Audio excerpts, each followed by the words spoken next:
அனைவருக்கும் வணக்கம். என் பேர் ஹேரட் முந்தன். நான் டுவெல்த் படிக்கிறேன். இன்னைக்கு நான் வாசி புத்தக காம்படிஷனுக்கு எந்த ஒரு சிறுகதை புக் எடுத்திருக்கேன். இது வந்துட்டு சன்னாசி நாயுடு பங்காரம் மலேசிய எழுத்தாளர் அவர் எழுதியிருக்காரு. இது மொத்தமாக 15 சிறுகதைகள் இருக்கு. அந்த எனக்கு பிடித்த சிறுகதை என்னன்னு பார்த்தீங்கன்னா இறைவன் போட்ட முடிச்சு. இந்த கதை எப்படி ஆரம்பிக்குதுன்னா, மாலை வேலையில வந்துட்டு கடலோரத்துல பரந்தாமனும் அவரோட மனைவியை வந்துட்டு போயிருக்காங்க. அவங்க மனைவி வந்துட்டு என்ன கீழே அந்த மண்ணில் வந்துட்டு என்னமோ வரைஞ்சிக்கிட்டு இருக்காங்க, சும்மா விளாண்டுக்கிட்டு இருக்காங்க. ஆனால் இந்த பரந்தவன் வந்துட்டு அவங்க மனைவியே பார்த்துக்கிட்டு இருக்காரு. பரந்தவன் மனைவி பேர் வந்துட்டு லாவண்யா. சரியா? அப்போ அந்த மனைவி கீழே மண்ணில் நோண்டி இருக்காங்க. இந்த பரந்தவன் உங்க மனைவி லாவண்யாவை பார்க்குறாரு. அப்போ இவங்க 2 பேரும் ரொம்ப நேரமா அப்படியே உட்காந்து இருக்கனால அந்த லாவண்யா எதுவுமே பேசல. அப்போ பரந்தாமனுக்கு கடுப்பாயிடுச்சு. அப்போ கேட்குறாங்க, லாவண்யா வீட்டுல இருந்து இவ்வளவு தூரம் வந்தது சும்மா இப்படி உட்காந்துக்கிறதுக்காகவா அப்படின்ட்டு. அப்புறம்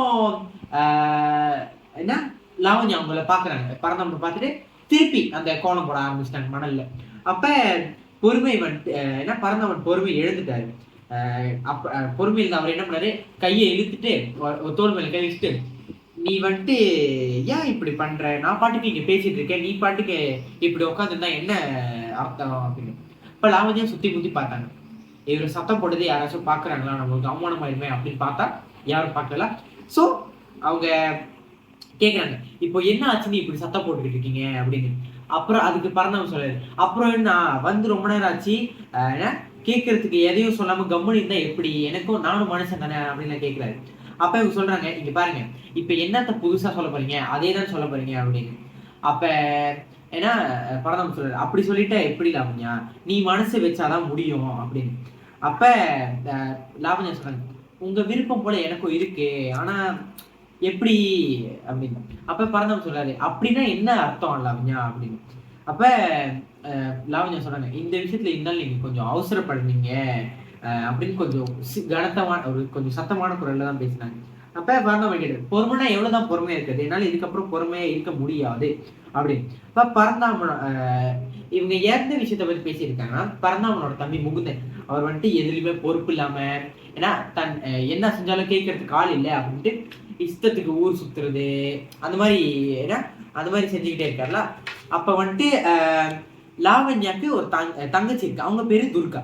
அவங்க சரியான பொறுப்பு, அக்கறை, காசு செலவு பண்றதுல பார்த்து பார்த்து செலவு பண்ணுவாங்க, சேமிப்பா பழக்கம்லாம் வச்சிருந்தாங்க. ஆனா இந்த என்ன இந்த முகுந்தனையும் துர்காவையும் சேர்த்து வைக்கிறதுக்காக பரந்தாமன் திட்டம் போட்டுட்டு இருக்காரு. ஆனா முகுந்தனை பத்தி நல்லா தெரிஞ்ச என்ன துர்கா இதுக்கு சம்மதிக்க மாட்டா அப்படின்னு ஒரு கேள்விக்குறி பரந்தாமனுக்கு இருக்கு. அப்ப சரி ஏன்னா துர்கா இந்த இந்த விஷயத்த துர்காவும் சம்மதிக்க மாட்டான்னு முகுந்தனுக்கு ஏற்கனவே தெரியும். அப்ப லாவண்யா கிட்ட சொல்லிதான் பாப்போமே, துர்கா கிட்ட சொல்லிட்டு பரந்தாமன் சொல்றாரு. பரந்தாமன் சொல்றதுக்கு அப்புறமா சில பேச்சுவார்த்தைலாம் நடக்குது.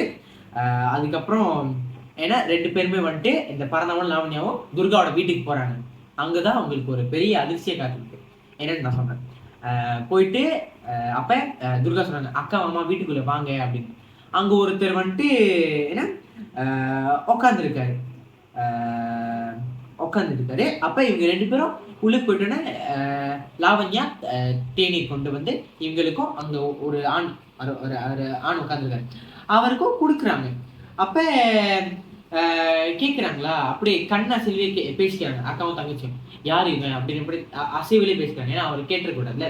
அப்ப அவர் சொல்றாங்க, துர்கா வந்துட்டு எந்த ஒரு சலனமும் இல்லாம மாமா அக்கா சொல்றாங்களா, இவர் பேர் வந்துட்டு ஆனந்த பாபு, இவரும் நானும் ஒருத்தருக்கு ஒருத்தர் மனப்பூர்வமாக காதலிக்கிறோம், உங்களோட சம்மதத்தோட எனக்கு அவர் கல்யாணம் பண்ணிக்கணும்னு ஆசைப்படுறாரு, அவங்க வீட்டுல முழு சம்மதம், அவங்க வீட்டுல பெரியவங்களும் அவங்களை வந்து பார்த்து பேச போறதுக்கு தான் பாசிகுடான் இருக்காங்க. அவங்க அதாவது இந்த பாபுவோட அம்மா அப்பா பாசிகுடான் வந்து துர்காவோட அக்கா பார்க்க வராங்க அப்படின்னு.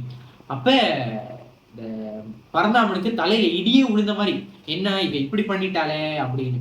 அப்ப அந்த பரந்தாமன் வந்துட்டு லாவண்யா தோல் மேல கை வச்சாரு.